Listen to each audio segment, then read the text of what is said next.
Hello everyone, welcome to Tushala education. आज हम biology के नेक्स्ट लेक्चर में डिस्कस करेंगे। हमने ट्रांसक्रिप्शन देखा था, प्रोसेस काय की थी, DNA to formation of mRNA. ठीक है, अब नेक्स्ट प्रोसेस जो आती है प्रोटीन सिंथेसिस में क्या आती है, जो मेन इंपॉर्टेंट जहाँ पे प्रोटीन सिंथेसाइज होता है वो होती है ट्रांसलेशन। क्या होती है? ट्रांसलेशन। ठीक है, ट्रांसलेशन में हमें क्या देखना है? Protein synthesis. सिंपल, सबसे पहले हमने क्या देखा था? डीएनए था, डीएनए ने ट्रांसक्रिप्शन की प्रोसेस से क्या बनाया? सबसे पहले एमआरएनए।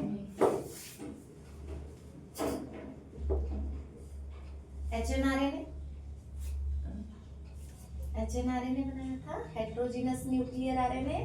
फिर ये कन्वर्ट हुआ था, तीन प्रोसेसेस लगी थी। कौन कौन सी?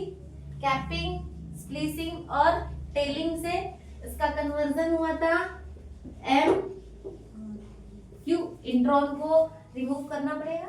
ठीक है, फिर उसके बाद अब एमआरएनए को क्या में कन्वर्ट करना है? प्रोटीन। क्लियर हो रहा है? अब ये प्रोटीन में जो पॉलीपेप्टाइड में जो कन्वर्ट करना है, इस प्रोसेस को हम क्या बोल रहे हैं? ट्रांसलेशन। क्लियर हो रहा है? इतना डर है? अभी हमें क्या देखना है? ये प्रोसेस। अब सीधी सी बात है, ये इतनी प्रोसेस कहाँ पे हुई? ये पूरी की पूरी यहाँ तक, फॉर्मेशन तक, ये सब न्यूक्लियस में है।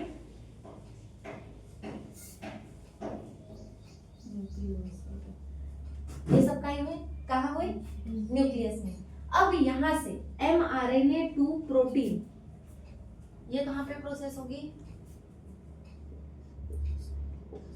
कहाँ होगी? अब ये mRNA जो न्यूक्लियस में थे, इसको बाहर निकलना पड़ेगा, न्यूक्लियस के बाहर आना पड़ेगा। ये सेल है, ठीक है, ये सेल का न्यूक्लियस। ठीक है, ज्यादा बड़ा हो गया, छोटा। ये न्यूक्लियस में mRNA बना। अब ये mRNA बाहर निकलेगा, कहाँ? साइटोप्लाज्म में, क्योंकि मेन प्रोटीन सिंथेसिस की फैक्ट्री कौन है? कहाँ होता है एक्चुअल प्रोटीन सिंथेसिस? साइटोप्लाज्म में होता है। पर साइटोप्लाज्म में भी कौन सा ऐसा पार्ट है सेल ऑर्गेनेल्स जहां पर प्रोटीन सिंथेसिस होता है? कौन? राइबोसोम। और राइबोसोम कहाँ प्रेजेंट होते हैं? साइटोप्लाज्म।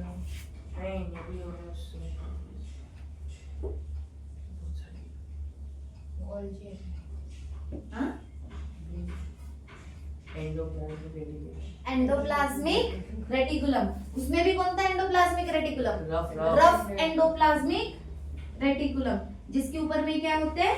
राइबोसोम्स होते हैं। क्लियर है? अब ये प्रोसेस कहाँ पे होगी? ये राइबोसोम्स में। ठीक है, राइबोसोम्स ये protein factory, protein formation ribosomes में भी होगा, राइबोसोम्स में होगा। क्लियर हो रहा है? तो mRNA टू प्रोटीन सिंथेसिस अब साइटोप्लाज्म में हो गया, साइटोप्लाज्म में भी कहां पर? राइबोसोम्स। अब देखो, जो रिक्वायर्ड इंपॉर्टेंट मटेरियल है पूरा का पूरा ट्रांसलेशन के लिए अगर हम बात करें तो क्या क्या चाहिए हमें? सबसे पहले भाई जिसके पास मैसेज है वो ला लो, mRNA लगेगा, क्योंकि मैसेज प्रोटीन सिंथेसिस का जितना भी कोड्स है वो किसके पास में? इसके पास में। और कौन लगेगा?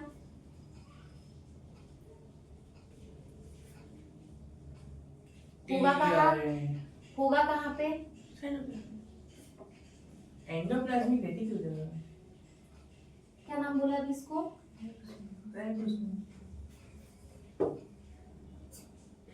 और कौन लगेगा? राइबोसोम्स। अब अमाइनो एसिड्स है, कहाँ पे सस्पेंडेड है? पूरे के पूरे साइटोप्लाज्म में। जो अमाइनो एसिड्स है इनको लाना राइबोसोम्स के पास में लेकर जाने के लिए हमें क्या लगेगा? एक ट्रांसपोर्टिंग मटेरियल, ट्रांसपोर्ट के लिए लगेगा। क्या लगेगा? डीआरएनए। ठीक है, उसके अलावा अमाइनो एसिड्स भी तो लगेंगे जिससे बनाना है। और क्या लगेगा?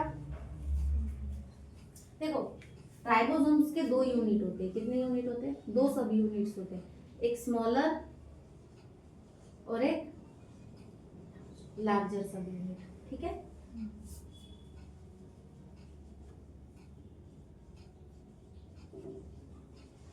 समझ रहे हैं?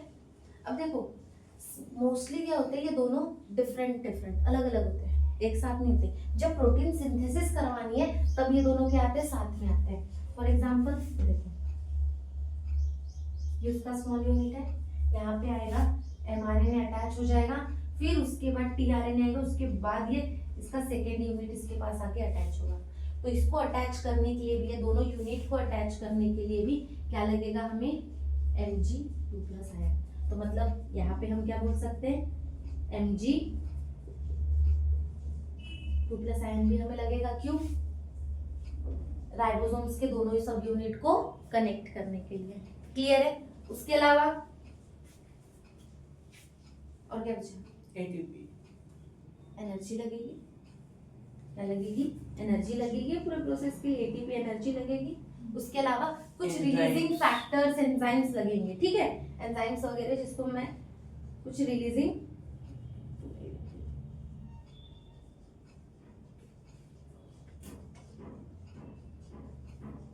क्लियर है? इतनी चीजें रिक्वायर्ड रहेगी काय के लिए, प्रोटीन सिंथेसिस के लिए, mRNA टू प्रोटीन के फॉर्मेशन के लिए। क्या क्या, mRNA मैसेज के डिकोड के लिए राइबोसोम्स, राइबोसोम्स के भी कितने, दोनों सब यूनिट, दोनों सब यूनिट को जोड़ेगा कौन, Mg2+ ion. tRNA amino acid को कैरी करके लाने के लिए, अमाइनो एसिड्स भी लगेंगे तभी तो प्रोटीन बनेगा। Mg2+ दोनों को कनेक्ट करने के लिए ATP एनर्जी लगेगी ना, इतने सारे प्रोसेस के लिए एनर्जी कुछ ना कुछ तो यूज होगी। उसके अलावा कुछ रिलीजिंग फैक्टर एंड एंजाइम्स लगेंगे। क्लियर है ये पूरा का पूरा? अब देखो यहाँ पे एक चीज, ये पूरे के पूरे प्रोसेस 3 स्टेप में फॉलो करोगे। कितनी? पहली सेम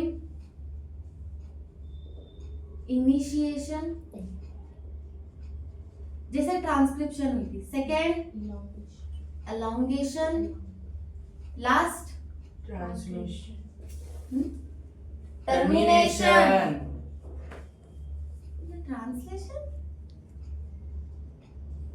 हम ट्रांसक्रिप्शन की ही ये तीनों के तीनों प्रोसेस देख रहे हैं।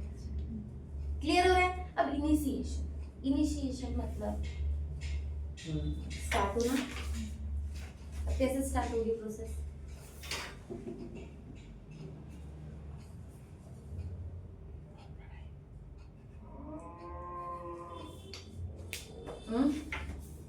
स्टार्ट होंगी, स्टार्ट होगी, कैसे होगी, कैसे होगी? mRNA आया न्यूक्लियस के बाहर, अब न्यूक्लियस के बाहर आया तो सबसे पहले तो इसको अटैच होना पड़ेगा किससे, राइबोसोम से। किससे अटैच होना पड़ेगा, राइबोसोम्स। पक्का?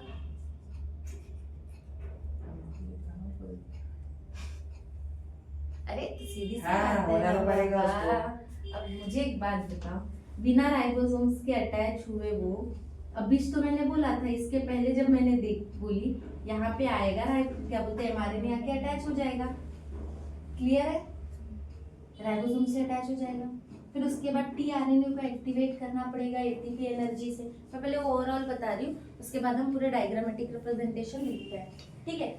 mRNA अटैच हो जाएगा, जैसे इसके ऊपर में जा, और कैसे अटैच होगा, जहां पे मिडल में जाके इस तरीके से अटैच होगा जहां पे स्टार्टिंग कोडॉन, इनिशिएशन कोडॉन जो करते हैं वो कौन सा है, mRNA पे AUG, AU कैसे अटैच हो जाएंगे, जहां पे AUG वो मिडल में आके अटैच हो जाएगा। फिर उसके बाद AUG, तो tRNA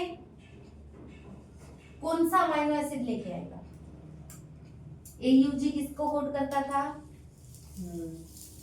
नहीं किसको कोड करता था, कल ही देखा था, UAC, अमाइनो एसिड का नाम बता। AUG किसकी कोडिंग थी, मिथियोनाइन। तो कौन सा अमाइनो एसिड आएगा सबसे पहले, वो वीडियो आने करके लिया हाँ मिथियोनाइन, सिंगर एक ही था। हमें हमेशा इनिशिएशन इसी से होगा, हमने बोला था स्टार्टिंग इससे होगा और टर्मिनेशन स्टॉप कोडॉन से होगा। Yes. याद आ रहा है कुछ स्टॉप कोडॉन कौन कौन से थे? UAC, AUC, नहीं AUC, यूएसी, हाँ UGA, UAG, UAA, हाँ तो यूसीए कहाँ से, यूएजी कहाँ से? हाँ मैंने बोली तीन ही स्टॉप कोडॉन है, कौन कौन से? यूजीए, यूएजी और यूएए। AA.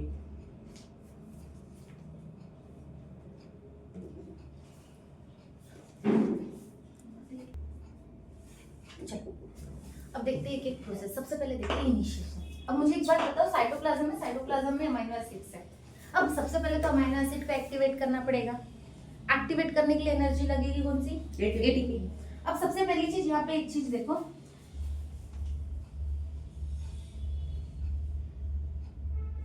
मैं अभी पहले ना सब यूनिट समझ लो ऐड करवा दे रही हूँ, ठीक है? ये स्मॉलर यूनिट किसका? सॉरी राइबोसोम का, ये लार्जर सब यूनिट, दोनों को अटैच किए Mg2+ से। क्लियर है इतना? तो इसको सबसे पहले मैं इनकी ये डायग्राम बनाने का रीजन है, इनके 3 साइड्स बता रही हूँ। इसके 3 पार्ट होते हैं, ठीक है? एक पार्ट होता है A P E, A amino acid, tRNA binding site, क्या बोलते हैं? अमाइनो एसिड टीआरएनए की बाइंडिंग साइट हो जाएगी। पी पॉलीपेप्टिड, क्या हो गया?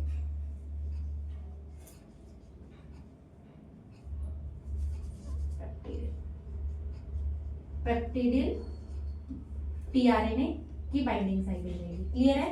पी और टी एग्जिस्ट। क्लियर हो रहा है क्या? क्या तीनों यहाँ तक डन है? अब देखो सबसे पहले इनिशिएशन होगा। इनिशिएशन में प्रोसेस में क्या होगा?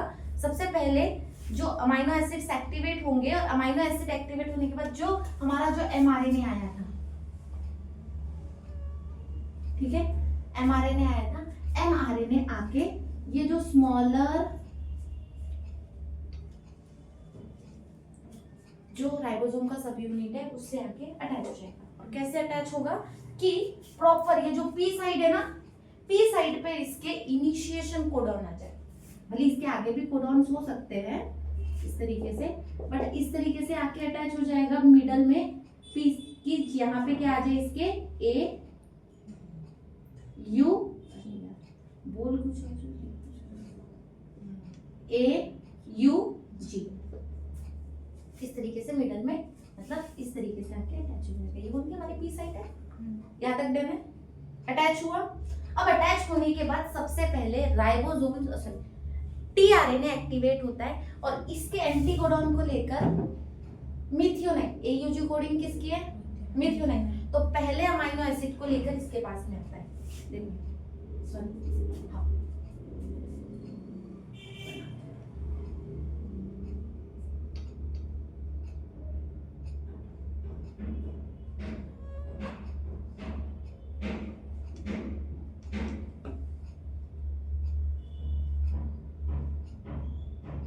इस तरीके से आएगा।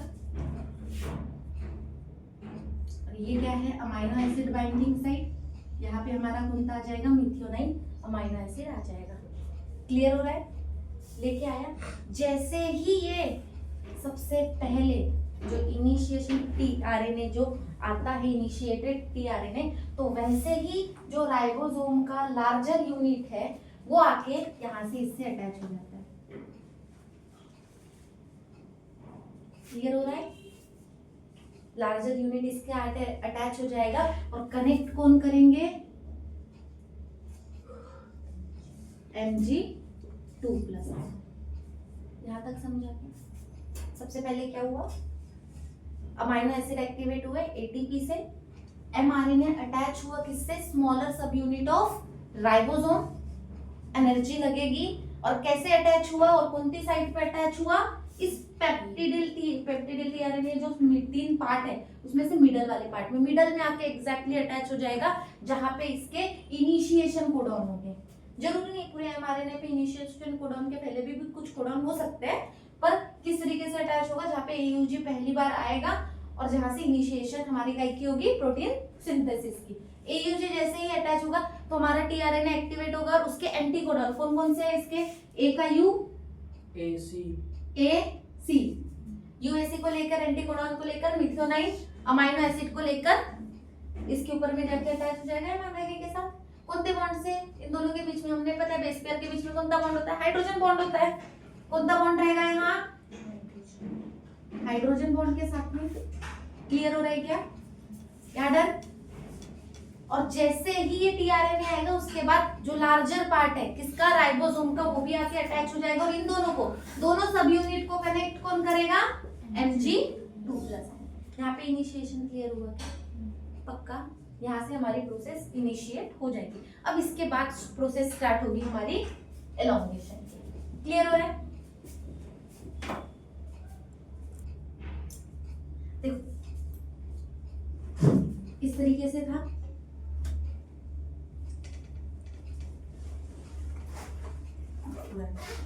ठीक है। यहाँ पे हमारा एमआरएनए था, इसको थोड़ा सा इस तरीके से बना दी। देख रहे हैं यहाँ से एक हमारा क्या अटैच हो गया था,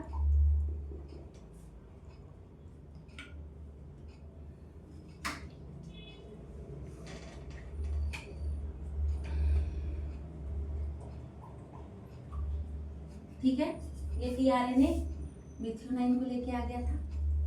अब सेम सेकेंड, इसके बाद की जो भी कोडिंग होगी इसके ऊपर में एमआरएनए से फिर से टीआरएनए जाएगा पहला, इसके बाद वाला, और टीआरएनए आएगा यहाँ पर। ये कौन सी साइड है हमारी, पी साइड, ये कौन सी है, ए साइड, ये कौन सी है, ई साइड। अब आके सेकेंड जो टीआरएनए है यहाँ पे आके थोड़ा समझ लो यहाँ पे, ठीक है।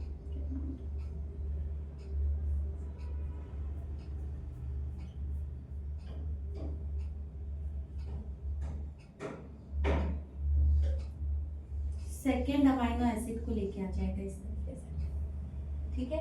ये हमारा पहला अमाइनो एसिड, ये हमारा दूसरा अमाइनो एसिड, ठीक है।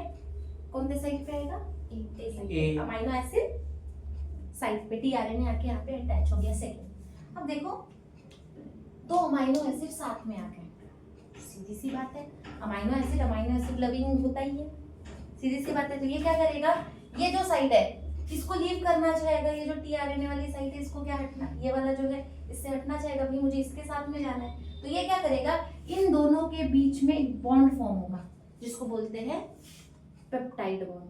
क्या, पॉलीपेप्टाइड चेन होती है, पेप्टाइड बॉन्ड का यहाँ पे फॉर्मेशन। पर ये बॉन्ड फॉर्म होने से पहले उसको इसके साथ में बॉन्ड तोड़ना पड़ेगा, ये वाला जो टीआरएनए इसके साथ में इसको बॉन्ड तोड़ना पड़ेगा, तभी तो ये बॉन्ड फॉर्म करेगा। ये पूरा का पूरा कैटेलाइज कौन करता है, एक एंजाइम है राइबोजाइम। ये पूरी रिएक्शन को कैटेलाइज कौन कर रहा है, राइबोजाइम। क्लियर है, बॉन्ड फॉर्मेशन तक, बॉन्ड तोड़ने तक क्लियर है। इसको कैटेलिस्ट का काम कौन कर रहा है, राइबोजाइम। ये क्लियर हुआ। अब ये इससे अटैच हो गया, अब बाबा ये तो पूरे तरीके से फ्री हो गया ना, जो जिसको लेके आया था उसने उसको ये सेकेंड इससे बॉन्ड फॉर्म करके पॉलीपेप्टाइड बॉन्ड बना लिया। अब ये टीआरएनए क्या होगा, यहां से यहां पे देखो,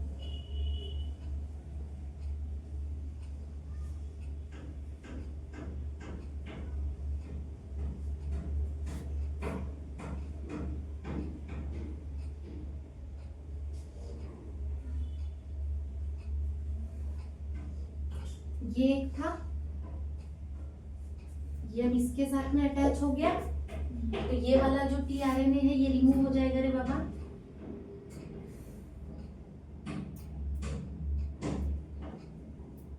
क्लियर है, ये तो अलग हो जाएगा। अब देखो ये रिमूव हुआ, ये इससे अटैच हो गया, तो ये एक डिस्टेंस से इधर मूव हो जाएगा। अब ये वाली पोजीशन, ये जो पी वाली पोजीशन थी ये रिमूव हो गया, सॉरी जो ए वाली पोजीशन थी और ये पी वाला क्या नाम इसका, टीआरएनए रिमूव हो गया, तो इसकी प्लेस पे अब ये कौन आ जाएगा, ए। ये एक डिस्टेंस इधर मूव हो जाएगा। क्लियर हुआ? एक तो सबसे पहली चीज एमआरएनए भी मूव हुआ, डिसलोकेट हुआ। इस प्रोसेस को बोला जाता है ट्रांसलोकेशन। क्लियर हुआ क्या? यहाँ पे क्लियर है? अब क्या हो जाएगा? ये वाला ये यहाँ पे आगे ये आ जाएगा। ठीक है, इस पे ठीक।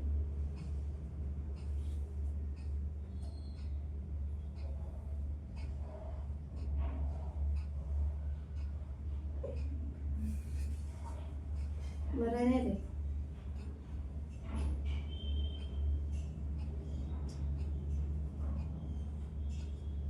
एक ये पहले से ही था, एक इसके साथ में अटैच हो गया था। ठीक है, अब सेकेंड वाला यहाँ पे, फिर यहाँ पे फिर से एक दूसरा क्या अटैच हो जाएगा, टीआरएनए आएगा दूसरे कोडिंग को लेके। क्लियर हो रहा है?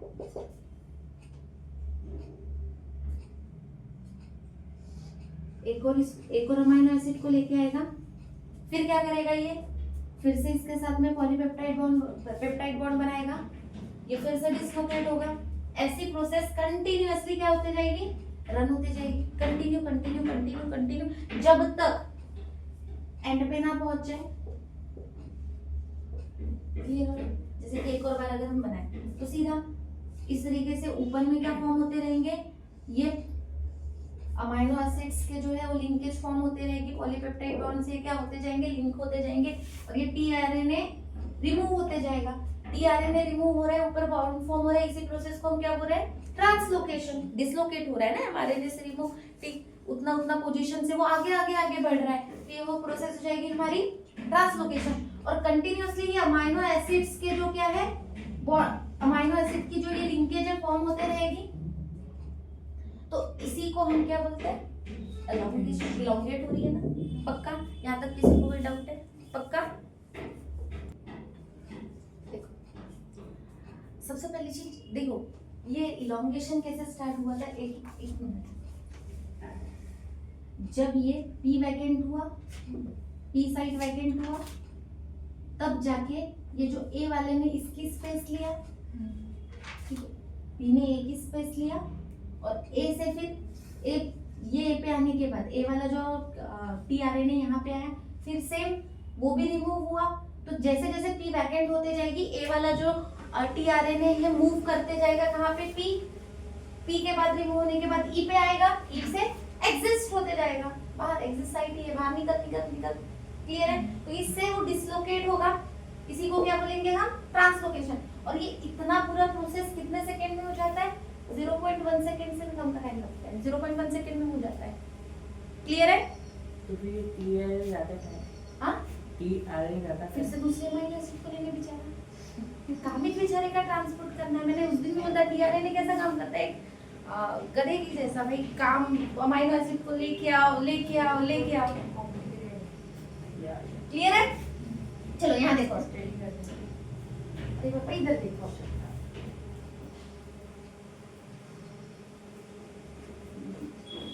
नेक्स्ट क्या आती है, टर्मिनेशन।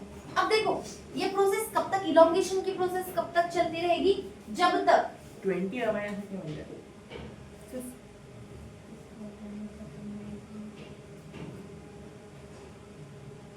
मतलब अगर 20 अमीनो एसिड आ गए, 20 अमीनो एसिड आ गए, 20 की लिंकेज बन गई तो प्रोटीन बन गया।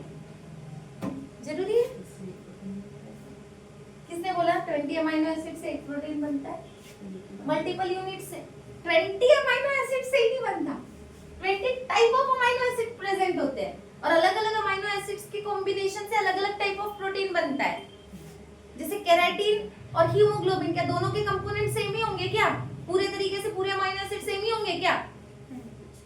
तो अलग अलग प्रोटीन बनने के लिए अलग अलग अमीनो एसिड की लिंकेज चाहिए, और वही लिंकेज कौन लेके आता है? एमआरएनए।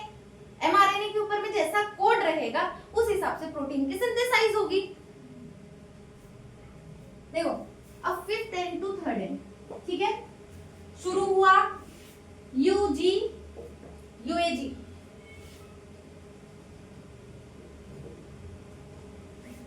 एंड कोई ना कोई तो स्टॉप कोडॉन चाहिए। तब तक ये प्रोसेस चलेगी जब तक कोई स्टॉप कोडॉन ना आ जाए। कौन कौन से? UGA U AG AG। Clear है? ये जैसे देखेंगे यहाँ पे प्रोसेस क्या हो जाएगी, टर्मिनेट होना स्टार्ट हो जाएगी, खत्म। क्लियर है? अब जैसे ही स्टॉप कोडॉन दिखा, अब इलॉन्गेशन बंद करना है। हमारा प्रोटीन जो है इस तरीके से ऐसे पॉलीपेप्टाइड जो है, पॉलीपेप्टाइड की लिंकेज यहाँ पे क्लियर हो रहा है, समझ रहे हैं? ऐसे इलॉन्गेटेड चेन फॉर्म हुई है। क्लियर है? अब यहाँ पे प्रोसेस को क्या करना है, टर्मिनेट करना है। तो टर्मिनेट करने के लिए कुछ रिलीजिंग फैक्टर्स यहाँ पे क्या होते हैं, रिलीजिंग फैक्टर रिलीज होते हैं। क्या होते हैं? रिलीज करने वाले फैक्टर क्या होते हैं, वहां पे अभी सिक्रीट होंगे। क्लियर है? अब जैसे ही सिक्रीट होते हैं, सबसे पहले क्या होगा, देखो ये जो दोनों सब यूनिट है, देखो यहाँ पे इस तरीके से, ये हमारा एमआरएन इसको हटा दिया,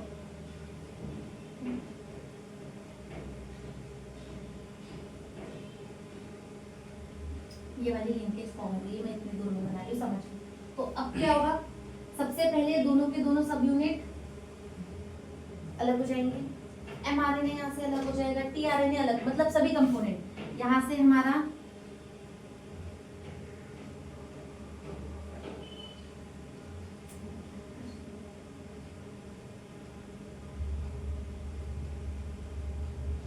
इस तरीके से ये टीआरएनए रिमूव हो जाएगा, ये जो सब यूनिट है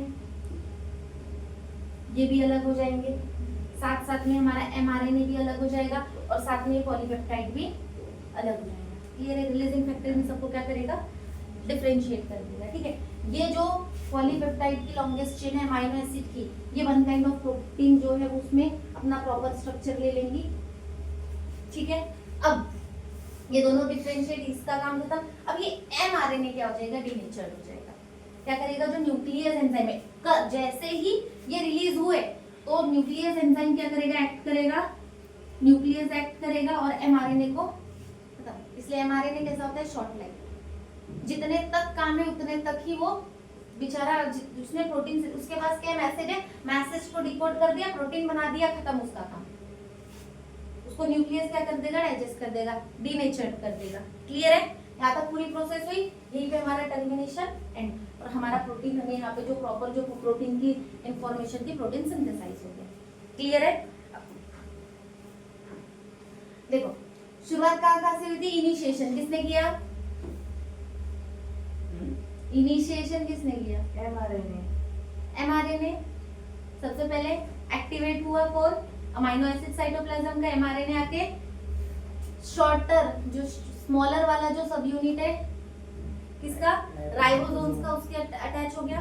अब देखो ये जितने के सब ये कहाँ रिलीज हो जाएंगे, साइटोप्लाज्म में ही होंगे ना, पूरी प्रोसेस ही साइटोप्लाज्म में होगी, तो ये सब डिफरेंशिएट कहाँ पे हो जाएंगे, साइटोप्लाज्म में। क्लियर है? अब इस तरीके से फिर कहाँ पे थे, इनिशिएशन, इलॉन्गेशन तक गए,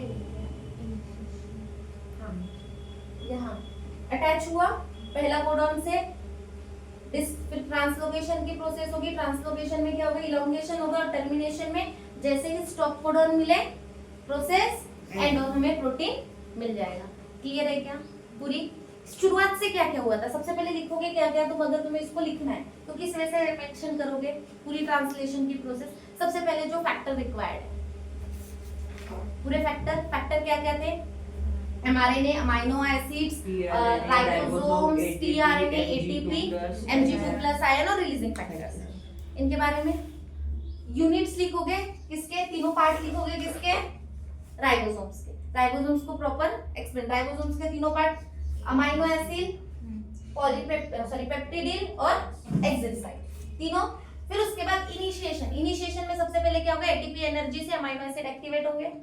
जैसे ही अमीनो एसिड एक्टिवेट हुए, जो एमआरएनए जाके स्मॉलर सब यूनिट ऑफ राइबोसोम्स पे जाके अटैच हो जाएगा। और कैसे अटैच होगा, सीधा पी साइड जो है वहां पे मिडल में, और कहां से अटैच होगा, जो उसका इनिशिएशन कोडॉन है, इनिशिएशन कोडॉन जो होंगे कौन सा, एयूजी, मिडल में जाके पी वाली साइड पे जाके अटैच हो जाएंगे। क्लियर है? जैसे ही वो अटैच हुए, टीआरएनए पहला अमीनो एसिड मिथ्योनाइन लेके एंटी कोडॉन अपने UAG, पक्का, UAC UAC लेके आएगा, इसलिए बोली थी पक्का है क्या, UAG क्या है, स्टॉप कोडॉन है। UAC लेके अटैच होके मिथ्योनाइन लेके आ जाएगा। जैसे ही अटैच हुआ, जो बिग यूनिट है किसका, बिगर यूनिट जो है किसका, लार्जर यूनिट राइबोसोम्स का आके अटैच हो जाएगा बाय द आयन Mg2+, दोनों को कनेक्ट कर लेगा। यहाँ पे हमारी initiation done, then elongation start हो जाएगी। एलोंगेशन कैसी होगी, एक एक टीआरएनए आएगा, प्रोटीन जाएगा, जो टीआरएनए है वो लीव करेगा कहाँ सबसे पहले, सेकंड जो फर्स्ट जो है टीआरएनए सेकंड अमाइनो एसिड को लेके आएगा। जैसे ही बाजू में कौन से साइड पे, पी साइड पे, जैसे ही दोनों एक दूसरे के पास में आएगा, राइबोजाइम एंजाइम के कारण में, पॉलीपेप्टाइड बॉन्ड के कारण दोनों के दोनों अमाइनो एसिड क्या हो जाएंगे, एक दूसरे से कनेक्ट हो जाएंगे। जैसे ही कनेक्ट हुए, जो टीआरएनए था वो तो कैसा हो गया, फ्री हो गया, वो एग्जिट साइड से बाहर की तरफ डिसलोकेट करेगा। तो हमारे पास में अब जो पी साइड है वो कैसी, वैकेंट है। तो ये वैकेंट वाली साइड जो ए से जो टीआरएनए वो यहाँ मूव कर लेगा, ठीक है। अब ये वैकेंट है, तो नेक्स्ट दूसरा टीआरएनए आ जाएगा। फिर जैसे ही वो पास में दो क्या बोलते हैं अमाइनो एसिड्स आएंगे, ये बॉन्ड फॉर्म करते करते ये डिसलोकेशन फॉर्म करेंगे, एक यूनिट से रिमूव होते रहेंगे। मतलब पी से सबसे पहले स्टार्ट होगा पी से ई की तरफ, तो ये जो ए वाला है फिर पी के पास, इस तरीके से डिसलोकेशन होगा। और इसको टाइम कितना लगेगा, 0.1 सेकेंड का। और कंटिन्यूअसली इलॉन्गेशन होते रहेगा जब तक हमारे थर्ड एंड तक हमें कोई स्टॉप कोडॉन ना दिखे। जैसे स्टॉप कोडॉन दिखा, यहाँ पे हमें प्रोसेस क्या करनी होगी, स्टॉप करनी होगी। तो जैसे स्टॉप करना है तो कौन से फैक्टर रिलीज हो जाएंगे, रिलीज फैक्टर रिलीज होते ही ये सब यूनिट सबसे अलग हो जाएंगे। पॉलीपेप्टाइड यहाँ से अलग हो जाएगा, दोनों के दोनों सब यूनिट अलग हो जाएंगे। एमआरएनए डीनेचर्ड होना स्टार्ट हो जाएगा, किसके एंजाइम के प्रेजेंस में, न्यूक्लियस के एंजाइम के प्रेजेंस में। और यहाँ पे हमारी पूरी की पूरी क्या हो जाएगी, टर्मिनेशन एंड पूरी ट्रांसलेशन प्रोसेस और प्रोटीन सिंथेसिस हमें हो चुका है। हमें जो प्रोटीन बनाता वो कॉम्प्लेक्स बन चुका है। क्लियर है। नेक्स्ट टॉपिक आता है रेगुलेशन ऑफ जीन एक्सप्रेशन। देखो, अब जीन के एक्सप्रेशन को रेगुलेट करने के लिए अगर मैं एक सीधी सी बात करूं, मुझे प्रोटीन की जरूरत है। प्रोसेस अगर किया है डीएनए ने, अगर उस फंक्शन को रेगुलेट करना है, जीन एक्सप्रेशन को रेगुलेट करना है, जो फॉर्मेशन इंफॉर्मेशन है, जो प्रोटीन सिंथेसाइज हुआ है, उसे वही रेगुलेट करेगा। क्लियर हो रहा है।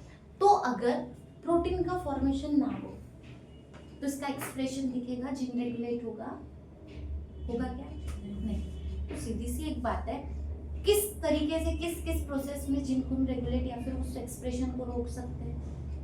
एक तो सबसे पहली चीज अगर हम बात करें, सबसे पहला था ट्रांसक्रिप्शन हुआ था। ट्रांसक्रिप्शन में क्या था, डीएनए से सबसे पहले फॉर्म एचएनआरएनए, जिसको हम प्राइमरी ट्रांसक्रिप्ट बोल सकते हैं। क्या बोल सकते हैं इसको,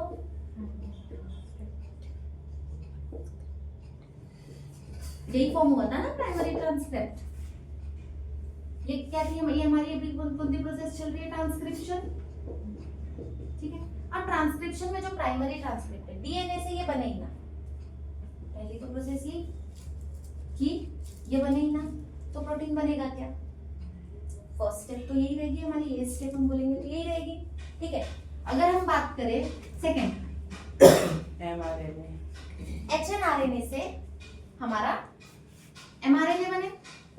प्रोसेस कौन सी थी, 3 प्रोसेस हुई थी, स्प्लिसिंग वगैरह, इंट्रॉन रिमूव ही ना हो, कैपिंग हुई ना, इंट्रॉन रिमूव ही ना हो, तो हमें प्रॉपर एमआरएनए मिलेगा नहीं, एमआरएनए मिलेगा नहीं तो प्रोटीन बनेगा नहीं।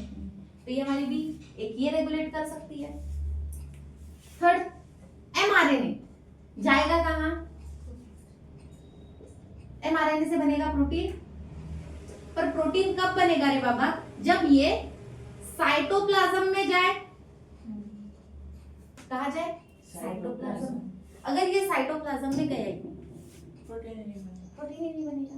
मतलब मूवमेंट, इसका ट्रांसपोर्ट मूव ही ना हो, ये कहां से, न्यूक्लियस से साइटोप्लाज्म में, तो भी ये प्रोसेस में प्रोटीन नहीं बनेगा। ठीक है, ऑब्वियसली एक सीधी सी बात है। अब नेक्स्ट यहाँ वाली जो mRNA2 ये प्रोसेस हमारी क्या है, ट्रांसलेशन ये हमारे लिए स्टेप, यहाँ पे भी कुछ हो सकता है। ट्रांसलेशन में भी अगर कोई समझो mRNA के पास आ गया, सब यूनिट ही नहीं आया, अटैच ही नहीं हुआ, या फिर हम बोल दे एंजाइम रिलीज नहीं हुआ है, कुछ भी हो सकता है ना। तो इस प्रोसेस में भी mRNA टू मतलब ट्रांसलेशन में भी अगर कोई प्रॉब्लम आ जाए तो उस कंडीशन में भी प्रोटीन नहीं बनेगा, इसी से जीन क्या होंगे, रेगुलेट होंगे। फॉर एग्जांपल एक एग्जांपल दिया हुआ है ई कोलाई, किसका, ई कोलाई की अगर हम बात करें, ई कोलाई में अगर उसके सराउंडिंग में, समझो पहली बार, सराउंडिंग, उसके सराउंडिंग मीडियम में अगर लैक्टोज प्रेजेंट है, कौन प्रेजेंट है, लैक्टोज प्रेजेंट है, तो ये एंजाइम एक फॉर्म करता है जिसका नाम है बीटा गैलेक्टोसिडेज। क्या फॉर्म करता है, बीटा गैलेक्टोसिडेज, ठीक है, बीटा गैलेक्टोसिडेज। ये क्या करता है, हाइड्रोलाइज करता है किसको, लैक्टोज को, क्या करता है, हाइड्रोलाइज करके बनाता है गैलेक्टोज प्लस ग्लूकोज। क्या बनाता है, हाइड्रोलाइज करके क्या बनाता है, गैलेक्टोज और ग्लूकोज। पर कब, अगर ये ई कोलाई है, ठीक है फॉर एग्जांपल, और ई कोलाई के पास में अगर समझो यहाँ पे लैक्टोज प्रेजेंट ही नहीं है, तो ये एंजाइम बनेगा क्या, बनेगा नहीं, क्योंकि ये मीडियम ही नहीं प्रेजेंट है। ये अगर प्रेजेंट ही नहीं है तो ये बनेगा ही नहीं, ये एंजाइम बनेगा ही नहीं, ये एंजाइम बनेगा ही नहीं तो ये फॉर्मेशन होगा ही नहीं। तो कुछ कुछ ऐसे जीन एक्सप्रेशन होते हैं जब कोई सब्सटेंस, सबस्ट्रेट प्रेजेंट होता है तब वो फॉर्मेशन मतलब न्यू सब्सटेंस का फॉर्मेशन होता है, जब वो मीडियम जो लैक्टोज प्रेजेंट रहेगा तभी बीटा गैलेक्टोसिडेज का काम है, तभी किसका काम है, बीटा गैलेक्टोसिडेज का। और ये बीटा गैलेक्टोसिडेज ही क्या है, हमारा इंड्यूसिबल एंजाइम। क्या हो जाएगा यहाँ पे, क्योंकि लैक्टोज के वजह से ये एंजाइम इंड्यूस हुआ, तो ये क्या हो जाएगा, इंड्यूसिबल एंजाइम।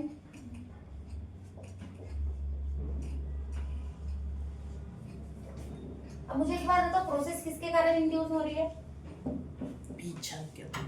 इंड्यूसर कौन रहेगा, लैक्टोज है करके ना, तो ये हमारा क्या हो जाएगा, इंड्यूसर। और पूरी प्रोसेस इंडक्शन,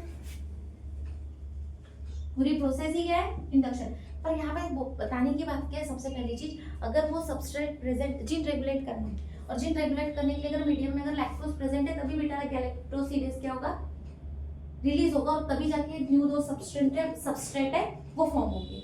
तो जीन एक्सप्रेशन के लिए जो सबस्ट्रेट रिक्वायर है और उस वक्त में अगर सबस्ट्रेट है तब अगर वो एंजाइम रिलीज हो रहा है तो उसको हम क्या बोलेंगे, और प्रोसेस इंडक्शन, और इंड्यूसर कौन, जिसके वजह से वो इंड्यूसेबल एंजाइम रिलीज हुआ है। अगर लैक्टोज नहीं रहेगा तो लैक्टोज अगर मीडियम में प्रेजेंट ही नहीं है तो बीटा गैलेक्टोसिडेज का कोई काम है क्या, नहीं, तो रिलीज होगा क्या, तो कोई जो जीन एक्सप्रेशन है वो रेगुलेट होगा क्या, नहीं, ये फॉर्म ही नहीं होगा, गैलेक्टोज भी फॉर्म नहीं होगा, ग्लूकोज भी फॉर्म नहीं होगा, एनर्जी ही नहीं फॉर्म होगी वहां पे। क्लियर हो रहा है, पक्का है, फालतू कोई भी अपना जो कोई भी मतलब डीएनए हो रहा है कुछ भी, कोई भी सेल अननेसेसरी अपनी एनर्जी को लॉस तो नहीं करेगी ना, काम ही नहीं है, तो एंजाइम मतलब सबस्ट्रेट ही प्रेजेंट नहीं है, ये पूरा का पूरा क्या आ जाता है, जीन रेगुलेशन। जैसे प्रोटीन का फॉर्मेशन ही नहीं हुआ तो जीन रेगुलेट हुआ क्या, नहीं, तो कहाँ पे हम प्रोटीन सिंथेसिस रोक सकते थे, एक तो पहले लेवल में ट्रांसक्रिप्शन यूनिट वाला जो पार्ट था, सेकेंड उसका कन्वर्जन एमआरएनए में होने ही ना दे, वो एक था, उसके बाद साइटोप्लाज्म में जाने ही ना दे एमआरएनए, फोर्थ ट्रांसलेशन के वक्त में कोई ना कोई प्रॉब्लम आ जाए, एंजाइम रिलीज ना हो, टीआरएनए ही ना आए, सब यूनिट के साथ ही अटैच ना हो, कुछ भी हो सकता है, ठीक है। तो ये कंडीशन में जीन रेगुलेट होता है। क्लियर है, डन, इंड्यूसेबल एंजाइम्स वगैरह क्लियर हुआ, ठीक है। यहाँ पे आपका पूरा का पूरा प्रोटीन सिंथेसिस यूकैरियोटिक में डन होता है। प्रोकैरियोटिक का जो एक टॉपिक है लैक्टोएपोरॉन वाला, वो हम नेक्स्ट लेक्चर में डिस्कस करेंगे। क्लियर है, थैंक यू सो मच।